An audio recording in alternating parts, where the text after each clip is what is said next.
Hello दोस्तों, नमस्कार। Welcome to this video. उम्मीद करता हूँ आप सब बहुत बढ़िया होंगे और आपके जनरल स्टडीज की प्रिपरेशन एकदम मस्त चल रही होगी। तो साथियों, आप जानते हैं हम लोग जनरल स्टडीज के सिलेबस को कवर करने के बाद स्पेशल प्रैक्टिस सेट कर रहे हैं, जो इस समय आज जो है हम लोग 29 प्रैक्टिस सेट करने वाले हैं। इससे पहले 28 प्रैक्टिस सेट हो चुके हैं। इस प्रैक्टिस सेट के माध्यम से हम उत्तर प्रदेश लोक सेवा आयोग के उन इंपॉर्टेंट क्वेश्चंस को इसमें शामिल करते हैं जो रिसेंट के एग्जाम्स में पूछे गए हैं और आपके एग्जाम के दृष्टिकोण से बेहद इंपॉर्टेंट है, और उन टॉपिक को हम यहाँ पर शामिल करते हैं जहाँ से क्वेश्चन आपके एग्जाम में बन सकते हैं।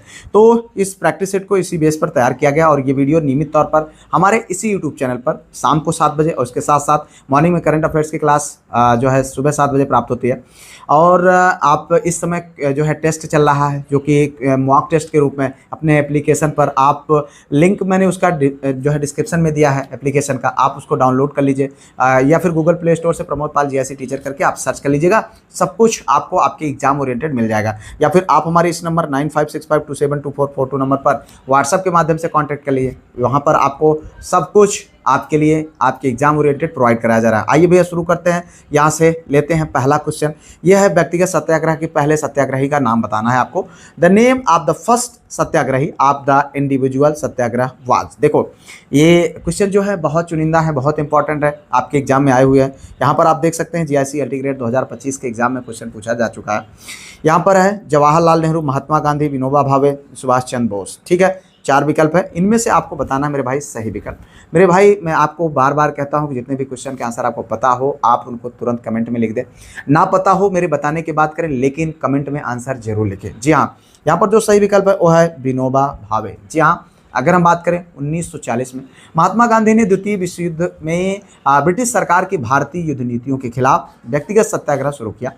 इस अहिंसक और प्रतीकात्मक सत्याग्रह के लिए प्रथम सत्याग्रही के रूप में प्रसिद्ध स्वतंत्रता संग्राम सेनानी कौन? आचार्य विनोबा भावे को चुना गया। ठीक है, आचार्य विनोबा भावे के बाद अगर हम दूसरे सत्याग्रही की बात करें तो कौन थे? पंडित जवाहरलाल नेहरू साहब थे। तीसरे सत्याग्रही के रूप में हम बात करें तो ब्रह्मदत्त जी थे। ठीक है, तो इस तरीके से आप इतना जानते रहें इस क्वेश्चन संबंधित। आगे बढ़े भाई अगले क्वेश्चन की ओर। यहाँ पर देखिएगा, दिसंबर 2024 के अंत में भारत का विदेशी मुद्रा भंडार कितना था? देखो, ये बहुत इंपॉर्टेंट है, आरओ में पूछा गया मेरे भाई। देखो, आपको मैं बार बार ये चीज़ कहता रहता हूँ मेरे भाई, इस क्वेश्चन को यानी इस प्रैक्टिस सेट को सॉल्व कराते वक्त मेरी थोड़ी सी स्पीड ज़्यादा रहती है। उसके पीछे कारण ये है कि हम चाहते हैं कि 40 मिनट के आसपास की एक क्लास हो और 40 क्वेश्चन हम यहाँ पर शामिल करें। इसलिए मेरा प्रयास रहता है कि ज़्यादा से ज़्यादा क्वेश्चन को आप तक पहुँचाया जाए। थोड़ा सा स्पीड हम रखते हैं। अगर हम एक क्वेश्चन में ज़्यादा समय बर्बाद करेंगे तो शायद कवर करना मुश्किल हो जाएगा और फिर वीडियो जो है बोरिंग हो जाएगी, आप नहीं देखेंगे। इसीलिए थोड़ा सा स्पीड रखा जाता है। इस बात को आप समझे, इमोशन को हमारे। बाकी हमारे पढ़ाने की, सब्जेक्ट को पढ़ाने की शैली बिल्कुल अलग है। ठीक है, चलो यहाँ पर देखो भाई, how much were India's foreign exchange reserve at the end of December 2024। ठीक है, यहाँ पर देखिए 629 बिलियन अमेरिकी डॉलर। ठीक है, 578 बिलियन अमेरिकी डॉलर, 640.3 बिलियन अमेरिकी डॉलर, 653.97 बिलियन अमेरिकी डॉलर। आपको आंसर करना है। देखिए, ये क्वेश्चन पूछा गया है, आपके एग्जाम के दृष्टिकोण से इंपॉर्टेंट है, तो ये आपका सही है भाई। ठीक है, 640.3 बिलियन अमेरिकी डॉलर। जी हाँ, अगर हम बात करें भारतीय रिजर्व बैंक यानी आरबीआई द्वारा समय समय पर देश के विदेशी मुद्रा भंडार यानी फॉरेक्स जो रिजर्व है के आधिकारिक आंकड़े साप्ताहिक आधार पर जारी किए जाते रहते हैं। ठीक है, अगर हम बात करें वर्ष 2023-24 के जो है मुद्रा भंडारण का, तो इसमें जो है भारत का विदेशी मुद्रा भंडार इस समय सीमा के दौरान लगभग 640 बिलियन डॉलर के ऐतिहासिक स्तर पर था। ठीक है, भारत के विदेशी मुद्रा भंडार के मुख्य रूप से 4 घटक शामिल होते हैं। पहले तो विदेशी मुद्रा जो है संपत्तियाँ, ठीक है, जिसमें FCA, और दूसरा है स्वर्ण भंडार यानी गोल्ड रिजर्व्स। अभी आप देख रहे हैं मोदी जी ने जो है आह्वान किया कि भैया सोना वोना ना खरीदो। ठीक है, और विशेष आहरण अधिकार यानी SDR, और अंतर्राष्ट्रीय मुद्रा कोष यानी IMF के पास सुरक्षित रखा जाता है। ये सारी चीज़ें हैं, आपको बहुत विस्तृत तरीके से चीज़ें डिस्क्रिप्टिव PDF के माध्यम से आपको दिया जा रहा है, आप उसको देख लीजिएगा। फिलहाल इतना ही जानना आपके लिए ज़्यादा अनिवार्य है। आगे बढ़ो, अगला क्वेश्चन यहाँ पर देखिए, जंतु जगत का सबसे बड़ा संघ, the largest film of the animal kingdom is. ठीक है, यहाँ पर देखो, आर्थ्रोपोडा, मोलस्का, कार्डेट्रा, प्रोटोजोआ। ठीक है, आंसर करना है। देखें यहाँ पर 4 विकल्प है, इनमें से आपको बताना है मेरे भाई क्या है, आर्थ्रोपोडा। ठीक है, हम बात करें आर्थ्रोपोडा जंतु विज्ञान यानी एनिमल किंगडम, ठीक है, का सबसे बड़ा और सबसे सफल और अत्याधुनिक जो विविधता पूर्वक संघ है। ठीक है, अगर हम बात करें पृथ्वी पर पाए जाने वाले सभी ज्ञात जंतु प्रजातियों में से लगभग 2/3 से अधिक प्रजातियां अकेले इसी संघ से आती हैं। संघ मतलब यहाँ पर फिल्म। ठीक है, तो आपको इतना ध्यान रखना है। इस संघ के जातुओं की सबसे अधिक शारीरिक विशेषता उसके संयुक्त पैर। जी हाँ, ये देखो भैया, इनमें संयुक्त पैर। ठीक है, और शरीर का जो है, शरीर पर काइटिन, ठीक है, प्रोटीन से बना एक मजबूत बाह्य कंकाल होता है। ठीक है, ये देखो, ये इस तरीके से आप इसको देख सकते हैं। चलो भाई आगे देखो, सूची 1 को सूची 2 से सुमेलित कीजिए। सूचियों में दिए गए कूट से का प्रयोग कर सही उत्तर आपको देना है। Match 1 with list 1 to list 2। ठीक है, विथ मतलब match list 1 with list 2 and choose the correct answer using the code given below the list. ठीक है, यह है वित्त आयोग। दूसरा है अध्यक्ष।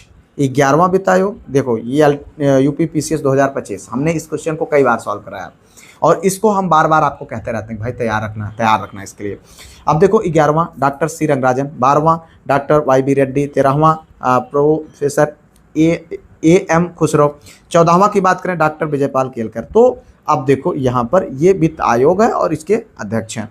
तो यहाँ पर जो सही सुमेलित, अब चूंकि कूट भी दिया हुआ है, इन कूट के माध्यम से आपको इसका सुमेलन करना है। तो इसमें जो सही सुमेलित है मित्र, ये वाला है, ये वाला 3 1 4 2। ठीक है, अब अगर हम बात करें तो 3, 11वां कौन है, प्रोफेसर एम खुसरो साहब। ठीक है, और उसके बाद ये जो है भारतीय संविधान के अनुच्छेद 280 के तहत भारत के राष्ट्रपति द्वारा केंद्र और राज्यों के बीच करों के बंटवारों हेतु प्रत्येक 5 वर्ष पर एक वित्त आयोग का गठन किया जाता है। और उसमें जो 11वें वित्त आयोग के जो है अध्यक्ष रहे वो प्रोफेसर एम खुसरो साहब थे। कौन, एम खुसरो साहब थे, जिनका कार्यकाल अगर हम बात करें 2000 से लेकर के 2005 तक रहा। इसको आप ध्यान रखना।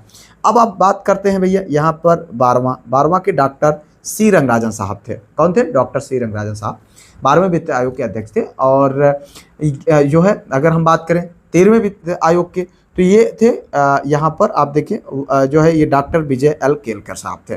ठीक है, ये थे। और 14वें वित्त आयोग के गठन की अगर हम बात करें तो ये अध्यक्ष थे कौन, डॉक्टर YB रेड्डी साहब। तो इस तरीके से आपको इतना जानना है। अगर हम यहाँ पर बात करें 14वां वित्त आयोग गठन जो YB रेड्डी की अध्यक्षता में किया गया था, जिससे केंद्रीय करों में राज्यों की हिस्सेदारी जो 32% थी, ठीक है, 32% से बढ़ा करके कितना कर दिया गया, 42% कर दिया गया था। आगे बढ़ते हैं, अगला क्वेश्चन यहाँ पर देखिए, भारतीय अर्थव्यवस्था की विशेषता क्या है। ठीक है, आपको आंसर करना है भारतीय अर्थव्यवस्था की विशेषता। The characteristic of the Indian economy is, क्या है, ए पूंजीवादी अर्थव्यवस्था, बी है औद्योगिक अर्थव्यवस्था, तीसरा है कृषिगत या कृषि आधारित अर्थव्यवस्था, ठीक है, चौथा है समाजवादी अर्थव्यवस्था। मेरे भाई यहाँ पर आप जानते हैं कि ये इन क्वेश्चन को तैयार करने में बहुत मेहनत की जा रही, तो कृपया आप वीडियो को लाइक, चैनल को सब्सक्राइब, हाइप, शेयर जरूर करें। और हाँ, मैं आपको बता दूं कि ये जो आपके लिए सिलेबस और पूरा मैं प्रैक्टिस सेट और उसके साथ साथ मॉर्निंग में करंट अफेयर्स, इस समय मॉक टेस्ट और भी पूरा आपका पूरा सिलेबस मैंने दिया हुआ है। अगर आप बस जितना मैंने कराया है और जो मैं आपके साथ में लगातार मेहनत कर रहा हूँ, आप हमारे साथ अगर लगातार कटिबद्ध होकर मेहनत कर रहे हैं तो निश्चित तौर पर बस इतना ही आपके लिए पर्याप्त है। इसके अतिरिक्त आपको कुछ और करने की ज़रूरत नहीं है। अब आपको यहाँ पर आंसर करना है फटाफट, मैं बार बार कहता हूँ कि आंसर करते रहा करो।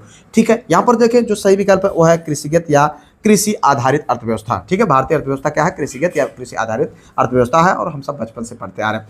भारत की अर्थव्यवस्था को मूल रूप से एक कृषि आधारित अर्थव्यवस्था माना जाता है, क्योंकि आज भी देश की लगभग आधी कार्यशील आबादी अपनी आजीविका और रोजगार के लिए प्रत्यक्ष या अप्रत्यक्ष रूप से कृषि या उससे संबंधित क्षेत्रों पर निर्भर करती है। ठीक है, यद्यपि अगर हम बात करें सैद्धांतिक रूप से भारत एक मिश्रित अर्थव्यवस्था है। ठीक है, ये भी दिया जाता है जहां सार्वजनिक और निजी क्षेत्रों दोनों क्षेत्रों का सहअस्तित्व, लेकिन अब चूंकि इसमें जो विकल्प दिया गया और वास्तविकता है कि यही सही है। ठीक है, आगे देखो भैया अगला क्वेश्चन, निम्नलिखित में से विश्व का सबसे बड़ा स्तूप कौन सा है। Which among the following is the largest stupa in the world. ठीक है, धमेक स्तूप, सांची स्तूप, केसरिया स्तूप और भरहूत स्तूप। आरो 2025 के एग्जाम में ये क्वेश्चन पूछा गया है मेरे भाई। यहाँ पर आप देखें जो सही विकल्प है वो आपको बताना है, सही है केसरिया स्तूप। ठीक है, ये है आपका केसरिया, ये देखो केसरिया स्तूप। ये विश्व का सबसे बड़ा स्तूप है। केसरिया स्तूप भारत के बिहार राज्य के पूर्वी चंपारण में स्थित एक ऐतिहासिक धरोहर जिसे वर्तमान में परिधि और आधार की दृष्टि से विश्व का सबसे बड़ा बौद्ध स्तूप माना जाता है। ठीक है, इस विशाल स्तूप की ऊंचाई लगभग कितना 104 फीट, कितना 104 फीट, ध्यान रखना मेरे भाई, पूछा जा सकता है। इसका निर्माण मूल रूप से महान मौर्य सम्राट अशोक के शासनकाल में किया गया था। ठीक है, आगे देखो यहाँ पर अगला क्वेश्चन, आजाद हिंद फौज, ये देखो एलटी ग्रेड 2025 का समर्थन किया था किसने? द आजाद हिंद फौज was supported by Congress league, भारतीय स्वतंत्रता लीग, मुस्लिम लीग और होम रूल लीग। तो आंसर करना है, और किसका था ये? सुभाष चंद्र बोस साहब का था, हम सब जानते हैं। ठीक है, तो ये किसके द्वारा? भारतीय स्वतंत्रता लीग के द्वारा इसका समर्थन किया गया था, क्योंकि आज़ाद हिंद फौज का गठन जो है कांग्रेस से ही अलग होकर के सुभाष चंद्र बोस ने किया था, तो फिर जाहिर सी बात है वो कहाँ से सपोर्ट करेंगे। लेकिन यहाँ पर किसके द्वारा सपोर्ट किया गया? भारतीय स्वतंत्रता लीग के द्वारा। ठीक, इंडियन इंडिपेंडेंस लीग के द्वारा। भारतीय स्वतंत्रता लीग एक महत्वपूर्ण राजनीतिक संगठन था जो मुख्य रूप से दक्षिण पूर्व एशिया में रहने वाले प्रवासी भारतीयों को ब्रिटिश राज्य को हटाने के लिए प्रेरित करने हेतु बनाया गया था। ठीक है, जापान में निर्वासन में रह रहे महान क्रांतिकारी रास बिहारी बोस ने इस लीग को पुनर्जीवित किया और इसे एक मजबूत आधार प्रदान किया था। ठीक है, चलो भाई आगे देखो, यहाँ पर निम्नलिखित पर विचार कीजिए तथा उन्हें सही कालानुक्रम अनुसार क्रम में व्यवस्थित करना है। Consider the following and arrange them in the correct chronological order. ठीक है, ये देखो, काम के बदले अनाज कार्यक्रम, जो है सामुदायिक विकास कार्यक्रम, स्वरोजगार हेतु ग्रामीण युवाओं का प्रशिक्षण, सूखा पड़ाव क्षेत्र कार्यक्रम। ठीक है, अब बस इतना आपको बताना है इन कूट के माध्यम से कि इनका सही कालानुक्रम क्या है। ठीक है, तो यहाँ पर देखिए जो सही विकल्प है कूट के माध्यम से वो है भैया ये वाला 2 4 1 3। क्या है? 2 4 1 3। तो अब इसमें 2 सबसे पहले नंबर पर आ जाता है। अगर हम इसका बात करें तो ये सामुदायिक विकास कार्यक्रम, ठीक है, कब हुआ था? 1952 में। कब? 2 अक्टूबर 1952 में। 1952 हम ध्यान रखते हैं। ठीक है, कब? 2 अक्टूबर 1952 में। ठीक है, स्वतंत्रता संग्राम यानी जब हमारा देश आज़ाद हुआ, स्वतंत्र भारत का पहला बड़ा ग्रामीण विकास कार्यक्रम यही था, जिसे महात्मा गांधी साहब के जन्म दिवस के अवसर पर इसको शुरू किया गया था 1952 में। उसके बाद अगला नंबर आता है सूखा प्रवण क्षेत्र कार्यक्रम यानी ड्राट प्रोन एरिया प्रोग्राम। जी हाँ, इसका ये अगर हम बात करें तो ये आया था भैया 1973-74 में। ठीक है, कब? 1973-74 में। ठीक है, 1973-74 के दौरान ये आया हुआ था, इसको आपको ध्यान रखना। उसके बाद नंबर आता है फिर काम के बदले अनाज कार्यक्रम का, तो ये भैया आया था 1977-78 में, 1977 या 78 के आसपास में आया था। ठीक है, 78 में। स्वरोजगार हेतु ग्रामीण युवाओं का प्रशिक्षण की जब बात करें तो ये आया हुआ था भैया 1979 में। कब? 1979 में। अब इस तरीके का क्वेश्चन भाई कंफ्यूज तो करेगा ही। ठीक है, अब चूंकि यूपीपीसीएस 2025 में पूछा गया और आपके एग्जाम में पूछा भी जा सकता है, तो इसलिए हमने इसको यहाँ पर शामिल किया। ए और बी की आय का अनुपात 5.3 है और उनके खर्चों का अनुपात 9.5 है। यदि वे क्रमशः जो 2600 और 1800 की बचत करते हैं तो उनकी आय, देखो एलटी ग्रेड 2025 में ये क्वेश्चन पूछा गया है आपका, जो है इसको आपको बताना है इसका आंसर मेरे भाई। यहाँ पर जो सही विकल्प है वो है 8000 और 4800। ठीक है, तो इसको आपको अपने हिसाब से थोड़ा सा जोड़ घटा लीजिएगा।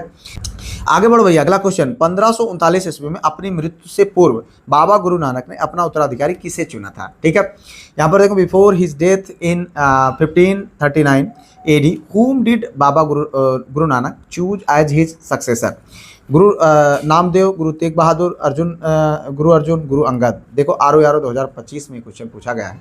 ठीक है, तो इसमें जो सही विकल्प है मित्र आपको बताना है गुरु अंगद साहब। ठीक है, इनको चुना था उन्होंने अपना उत्तराधिकारी के रूप में।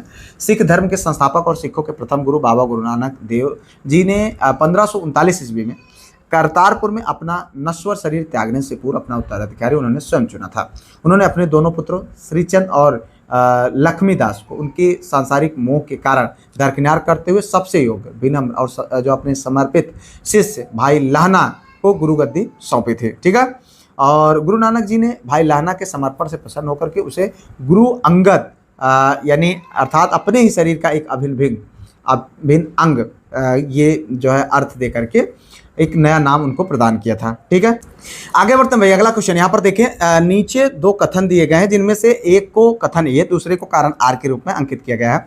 ठीक है, कस्तूरबा गांधी बालिका विद्यालय यानी KGBV की स्थापना जुलाई 2004 में की गई थी। ठीक है, अगर हम बात करें यहाँ पर KGBV को मुख्य रूप से SC ST OBC के अल्पसंख्यक समुदायों से संबंधित लड़कियों के लिए उच्च प्राथमिक स्तर पर आवासीय विद्यालयों की स्थापना के लिए लॉन्च किया गया था। ठीक है, यहाँ पर देखें अब 4 कथन हैं। इन कथनों के माध्यम से जैसा कि आप जानते ही हैं इसी तरीके से कथन दिया जाता है। कथन ए और कारण आर दोनों सही, परंतु कारण आर कथन ए की सही व्याख्या नहीं करता है। कथन ए सही है परंतु कारण आर गलत है। कथन ए गलत है परंतु कारण आर सही है। कथन ए और कारण आर दोनों सही है और कारण आर जो है कथन ए की सही व्याख्या करता है। आंसर करना मेरे भाई सही विकल्प। देखिए यहाँ पर जो सही विकल्प है उनमें से ये यहाँ पर वो है आपका डी आंसर। जी हाँ, यहाँ पर ये वाला आपका आंसर, यानी दोनों कथन जो है कथन ए और कारण आर दोनों सही है और जो है आर ए की सही व्याख्या भी कर रहा है। तो ये इस तरीके के क्वेश्चन में मेरे भाई इसी तरीके का आंसर आपको मिलता है ज़्यादातर। जो है ये एलटी ग्रेड का सवाल है, तो यहाँ पर आप इसको इतना जानें। अगर हम यहाँ पर बात करें जो है KGVP, यानी अगर हम बात करें कस्तूरबा गांधी बालिका आवासीय विद्यालय के बारे में, तो यहाँ पर पहला कथन जो है ये भी सही है और ये भी दोनों कथन आपका सही है। ठीक है, आगे बढ़ते हैं भाई। अगला क्वेश्चन यहाँ पर देखिए, ग्लोबल बेज रिपोर्ट 2024-25 निम्नलिखित में से किस संगठन द्वारा जारी की जाती है? Global wage report 2024-25 was released by which of the following organisation? ठीक है, अंतर्राष्ट्रीय श्रम संगठन यानी इंटरनेशनल लेबर ऑर्गेनाइजेशन, विश्व बैंक, अंतर्राष्ट्रीय पुनर्निर्माण एवं विकास बैंक। ठीक है, यहाँ पर देखिए 1 2 2 3 केवल 3 केवल 1। ठीक है, आंसर करना है मेरे भाई सही विकल्प का। यहाँ पर देखें जो सही विकल्प है वो है केवल 1। जी हाँ, ये डी वाला आंसर। देखें यूपीपीसीएस 2025 में इसी तरीके का क्वेश्चन इस बार बहुत ज़्यादा पूछा है, तो इस टाइप के क्वेश्चन को सॉल्व करके अपने आप को इस टाइप के क्वेश्चन के लिए तैयार करना है। इसीलिए आपको इस तरीके की प्रैक्टिस सेट कराई जा रही है, जिससे आपको आपके एग्जाम में जो इस तरीके के क्वेश्चन मिले तो नया ना लगे। ठीक है, यहाँ पर देखिए भैया जो ये है ग्लोबल बेज रिपोर्ट 2024-25, ये किस संगठन के द्वारा जारी की गई? अंतर्राष्ट्रीय श्रम संगठन के द्वारा। ठीक है, इंटरनेशनल लेबर ऑर्गेनाइजेशन के द्वारा। अगर हम बात करें यहाँ पर ग्लोबल बेज रिपोर्ट की, तो यह एक प्रतिष्ठित और प्रमाणित अंतर्राष्ट्रीय रिपोर्ट है जो वैश्विक स्तर पर वेतन प्रवृत्तियों, ठीक है, जो क्रय शक्ति और श्रम बाजार की असमानताओं का गहन विश्लेषण करती है। ठीक है, यह महत्वपूर्ण रिपोर्ट संयुक्त राष्ट्र की एक प्रमुख और सबसे पुरानी एजेंसी अंतर्राष्ट्रीय श्रम संगठन यानी इंटरनेशनल लेबर ऑर्गेनाइजेशन के द्वारा नियमित जो है रूप से प्रकाशित की जाती है। चलो भाई आगे देखो, निम्नलिखित युग्मों में से कौन सा युग्म सुमेलित नहीं है? Which of the following pairs are not correctly matched? वायु अधिनियम 81। ठीक है, जल प्रदूषण निवारण नियंत्रण अधिनियम 1974। ठीक है, राष्ट्रीय जल नीति 2001, पर्यावरण संरक्षण अधिनियम 1986। देखो एलटी ग्रेड 2025 में क्वेश्चन पूछा गया है, बस आपको यहाँ पर इसके बताना है कि कौन सी सही सुमेलित नहीं है। ठीक है, तो यहाँ पर जो सही सुमेलित नहीं है मित्र वो है राष्ट्रीय जल नीति, जो बताया जा रहा है 2001 में, वो सही नहीं है। ठीक है, और यही एक गलत है, बाकी आपका तीनों विकल्प जो है ये भी सही है। ठीक है, वायु प्रदूषण निवारण एवं नियंत्रण अधिनियम 1981 में है, जल प्रदूषण निवारण एवं नियंत्रण 1904 में है। ठीक है, और पर्यावरण संरक्षण अधिनियम 1986 में है। ठीक है, लेकिन अगर हम बात करें राष्ट्रीय जल नीति जो 2001 बताई जा रही है, वो क्या है? सबसे पहले 1987 में अपनाई गई थी। कब? 1987 में। ठीक है, तो इतना आपको ध्यान रखना है, लेकिन इसको बाद में बदलती जल आवश्यकताओं के अनुसार 2002 और 2012 में संशोधित किया जा चुका है। आगे बढ़ो भाई, अगला क्वेश्चन। ठाकुर कौशल सिंह जो 1857 के विद्रोहियों से जुड़ गया और उसने अंग्रेजी सेना को हरा दिया, कहाँ का प्रमुख था? Thakur Kaushal Singh who joined the rebels in 1857 the end defeated the British army was head of which place? ठीक है, कहाँ का था? ये थोड़ा सा सम्मान पूर्वक लिखा गया होता तो ज़्यादा बेहतर होता फिलहाल तो, क्योंकि अभी ऐसे ही क्वेश्चन था तो इसीलिए इसको लिखना पड़ा है। यहाँ पर देखें जोधपुर, बीकानेर, अलवर और आउआ। ठीक है, आंसर करना है यहाँ पर सही विकल्प। मेरे भाई जो सही विकल्प है वो है आउआ। क्या है? आउआ। ठाकुर जो है कुशाल सिंह चंपावत, यानी जिन्हें हम यहाँ पर कौशल सिंह कह रहे हैं, राजस्थान के मारवाड़ राज्य के आउआ ठिकाने के अत्यंत वीर एवं शक्तिशाली राजपूत सामंत थे। ठीक है, अगर हम यहाँ पर बात करें 1857 की क्रांति के दौरान उन्होंने मारवाड़ क्षेत्र में ब्रिटिश सत्ता और जोधपुर के महाराजा तख्त सिंह की संयुक्त सेनाओं के खिलाफ एक बड़ा और सफल विद्रोह किया। ठीक है, अगर हम बात करें बिथौड़ा के युद्ध और चेलावास के युद्ध की, तो इसमें जो है उन्होंने सेना को बुरी तरह से पराजित किया था। चलो भाई, आम की संकर प्रजाति क्या नाम है? रत्ना। ठीक है, किसका संकरण है? The hybrid variety of mango Ratna इस क्रॉस किसका? चौसा नीलम अल्फांसो वाराणसी लंगड़ा और नीलम एवं दशहरी। देखो एलटी ग्रेड 2025 में पूछा गया है और आ रहा भैया मौसम बढ़िया, देखो पीले पीले आम खाने को मिलेंगे अभी। तो यहाँ पर जो सही विकल्प है मित्र वो है सी वाला आंसर, अल्फांसो एवं वाराणसी लंगड़ा। ठीक है।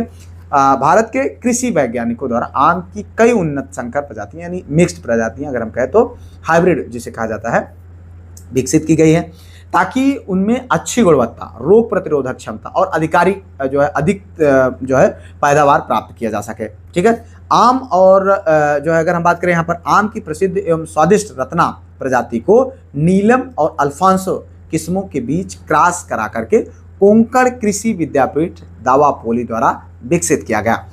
आगे बढ़ते भाई, अगला क्वेश्चन, निम्नलिखित नेताओं में से किसने क्रांतिकारी संगठन अभिनव भारत समाज की स्थापना की?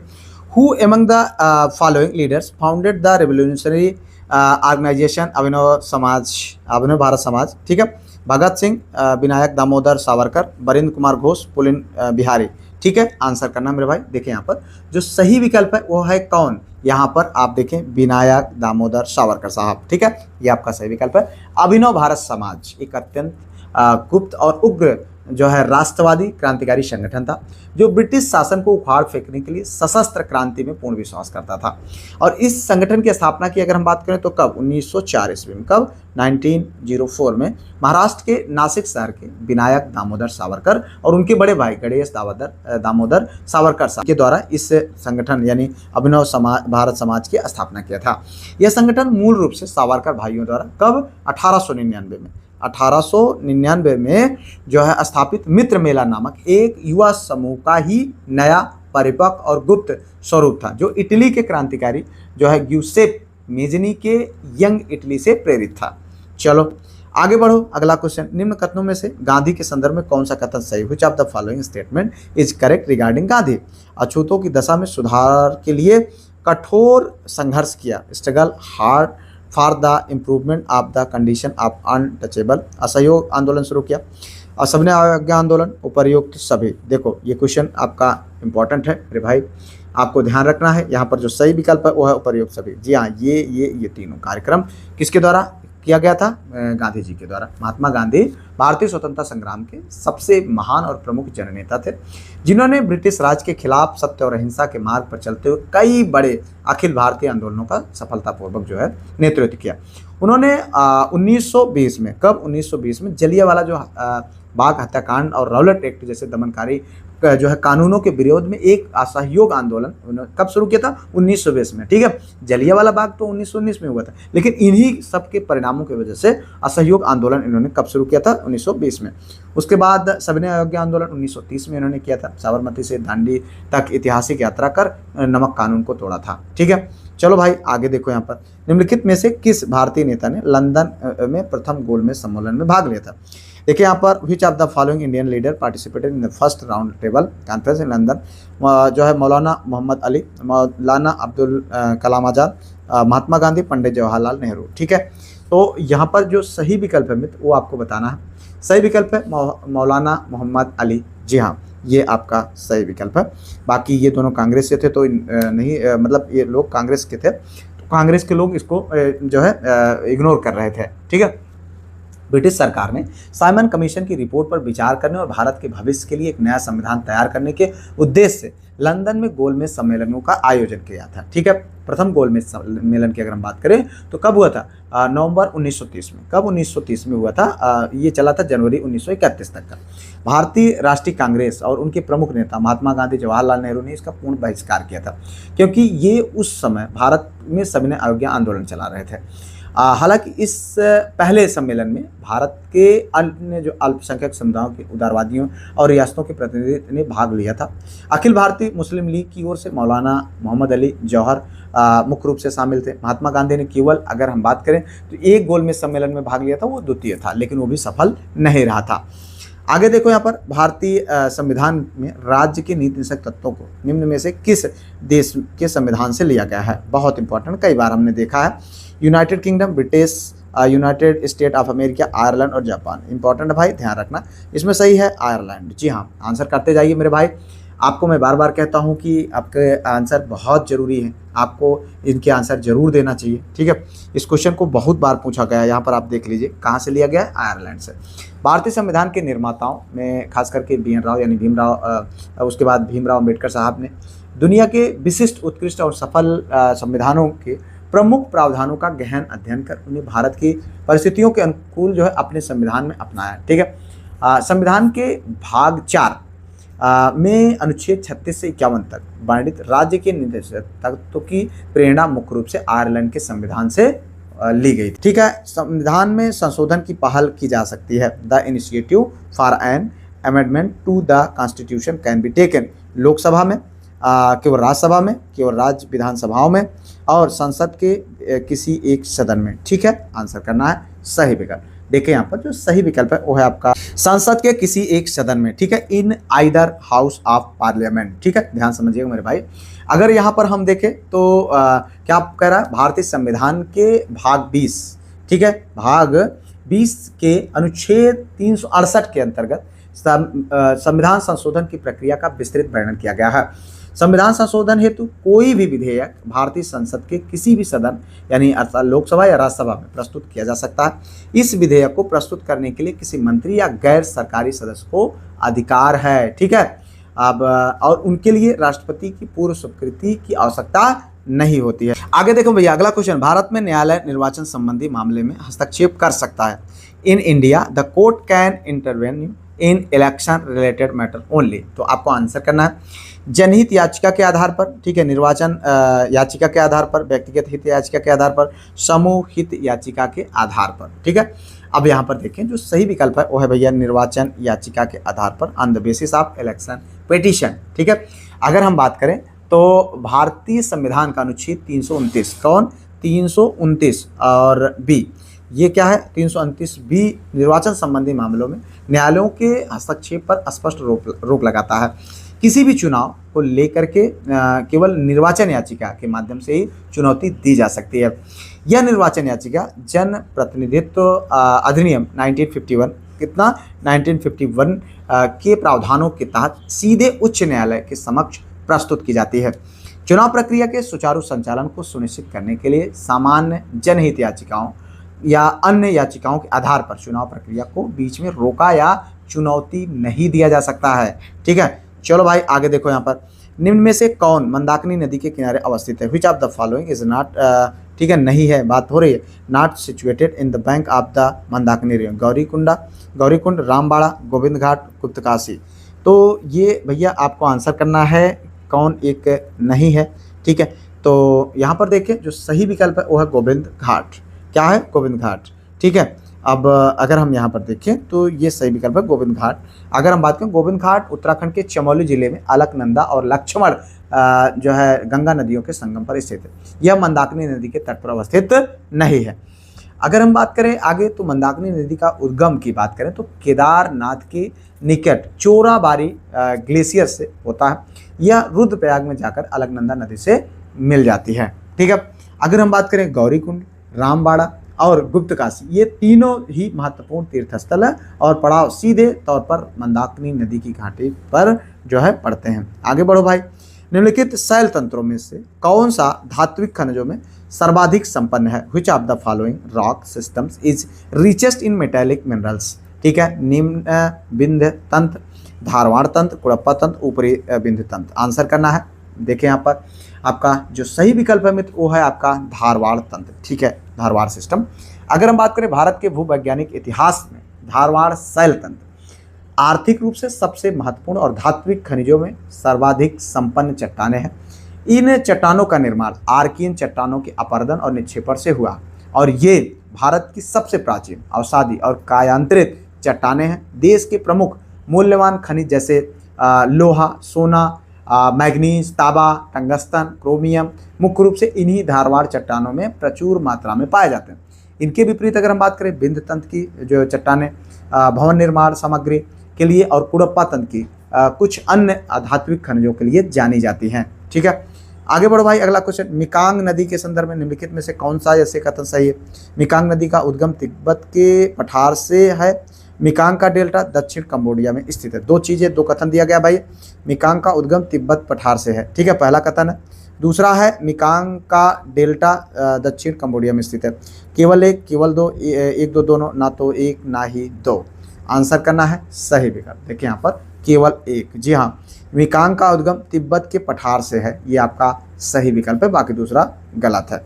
आगे बढ़ो भाई, अगला क्वेश्चन। संयुक्त राज्य अमेरिका यानी यूएसए के दक्षिणी कैलिफोर्निया में मृत घाटी उदाहरण है किसका? The death valley is in southern California USA is an example of नत घाटी, अभिनत घाटी, पूर्ववर्ती घाटी, रिफ्ट घाटी।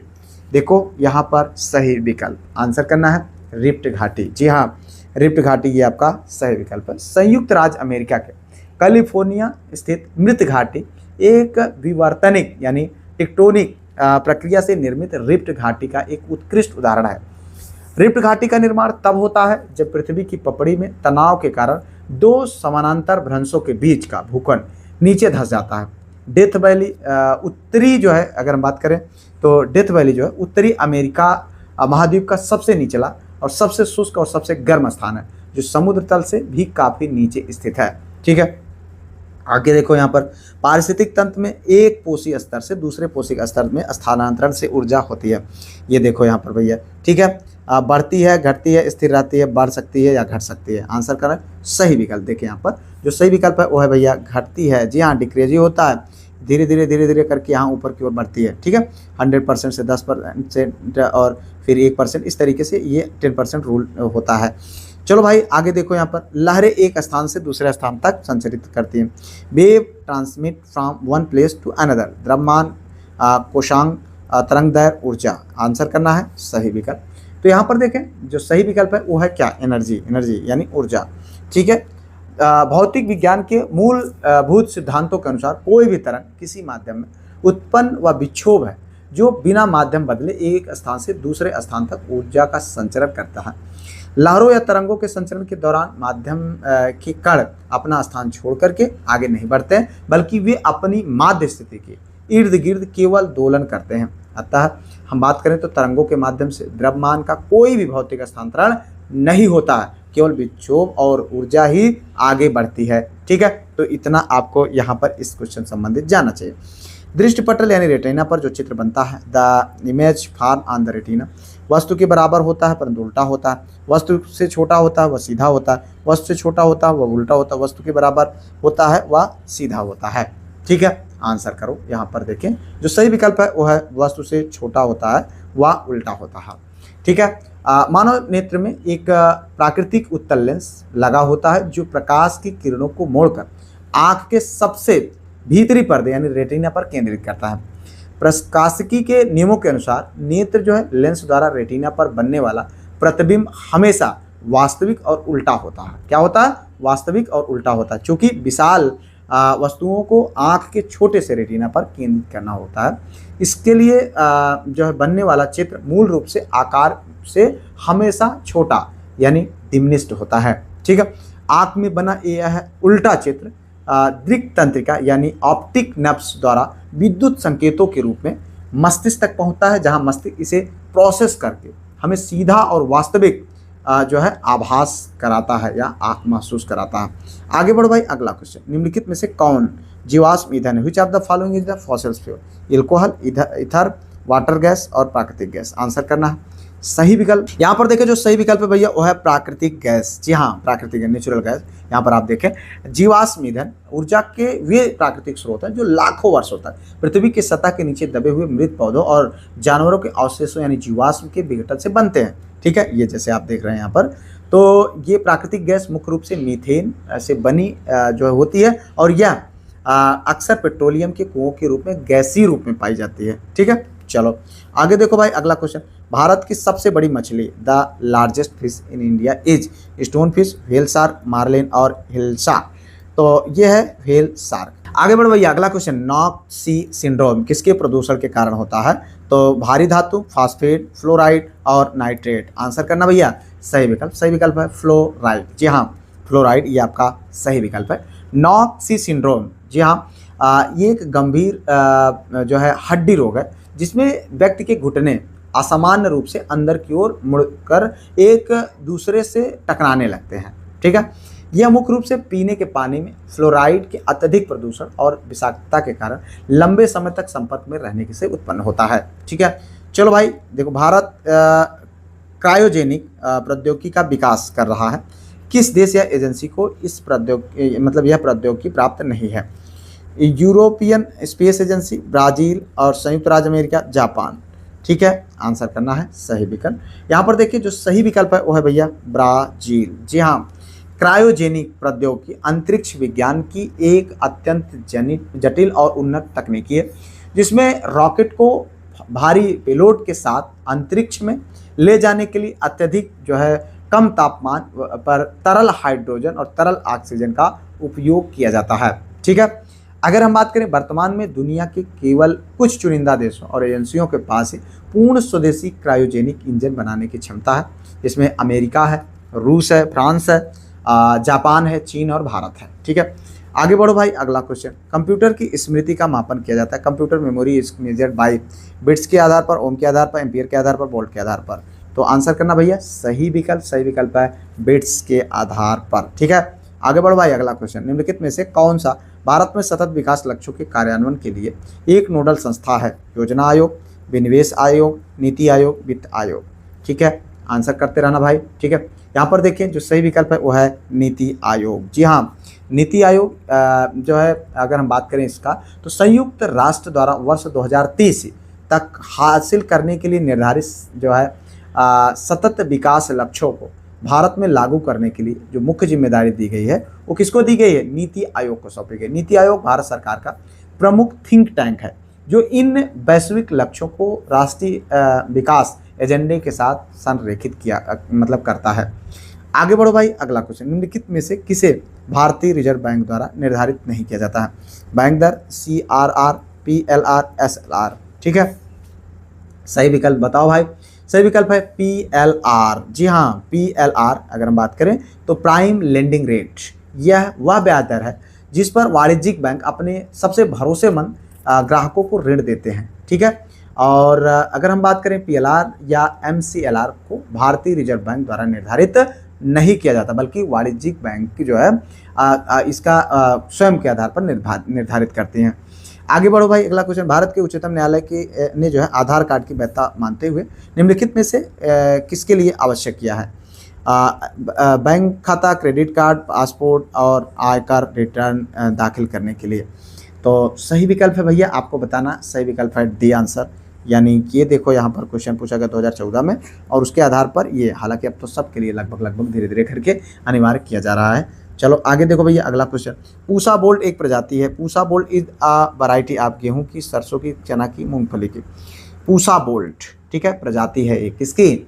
आपको बताना भाई, सरसों की, मस्टर्ड की। ठीक है, पूसा बोल्ट भारत में उगाई जाने वाली सरसों की एक अत्यंत लोकप्रिय और उन्नत प्रजाति है। क्या है? उन्नत प्रजाति है। इस प्रजाति को भारतीय कृषि अनुसंधान नई दिल्ली द्वारा विकसित किया गया है। कृषि विकास में IARI द्वारा विकसित बीजों के नाम से प्रायः पूसा शब्द जुड़ा है। पूसा बोल्ट प्रजाति की सबसे बड़ी विशेषता उसके बीजों का आकार बड़ा यानी बोल्ड सीड और उच्च तेल की मात्रा और भारी पैदावार देने की क्षमता है। ठीक है, आगे बढ़ो भाई। अगला क्वेश्चन, 2011 की जनगणना के अनुसार जनसंख्या की दृष्टि से उत्तराखंड का कौन सा स्थान है? देखो भाई, आपका सेंसस इस समय चल रहा है, इसीलिए इन क्वेश्चन को शामिल कर रहा हूँ और निश्चित तौर पर सेंसस से आपको 1-2 क्वेश्चन जरूर देखने को मिलेगा। तो 29वां, 20वां, 15वां और 10वां आंसर करना है सही विकल्प। देखिए यहाँ पर सही है 20वां। ठीक है, ध्यान रखना इतना है। वर्ष 2011 के आधिकारिक जनगणना के अनुसार, अंतिम आंकड़ों के अनुसार उत्तराखंड राज्य की जनसंख्या लगभग 1.01 करोड़ दर्ज की गई। इस जनसंख्या के आधार पर भारत के सभी राज्यों और केंद्र शासित प्रदेशों की सूची में जनसंख्या के आधार की दृष्टि से उत्तराखंड का 20वां स्थान है। आगे बढ़ो आज के इस अंतिम क्वेश्चन की ओर। निम्नलिखित में से कौन सा उत्तर प्रदेश का परंपरागत संगीत नहीं है? रसिया, सावनी, ठुमरी और कालबेलिया। आंसर करो। यहाँ पर देखें जो सही विकल्प है भैया वो है कालबेलिया। जी हाँ, क्या है? कालबेलिया। ये जो है उत्तर प्रदेश का परंपरागत संगीत नहीं है। ये जो है बल्कि यह मुख्य रूप से राजस्थान राज्य की कालबेलिया जनजाति का एक विश्व प्रसिद्ध लोकनृत्य और संगीत है। बाकी ये तीनों जो है उत्तर प्रदेश के हैं। तो इस तरीके से हम लोगों ने यहाँ पर इंपॉर्टेंट उन क्वेश्चन को देखा जो आपको आपके एग्जाम में देखने को मिल सकते हैं। उम्मीद करते हैं इन वीडियो से आप बहुत अच्छा सीख रहे होंगे, आपके लिए बहुत ज़्यादा हेल्पफुल साबित हो रहे होंगे। अगर कोई सुझाव हो कमेंट करिएगा और video like, share, subscribe, hype करके एप्लीकेशन डाउनलोड करके आप इन सारी चीज़ों का में पार्टिसिपेट करिए। जो मॉक टेस्ट चला उसमें आप निश्चित तौर पर पार्टिसिपेट करें। मिलते हैं किसी और वीडियो में किसी और टॉपिक पर, तब तक के लिए जय Hind, Vande Mataram, best of luck.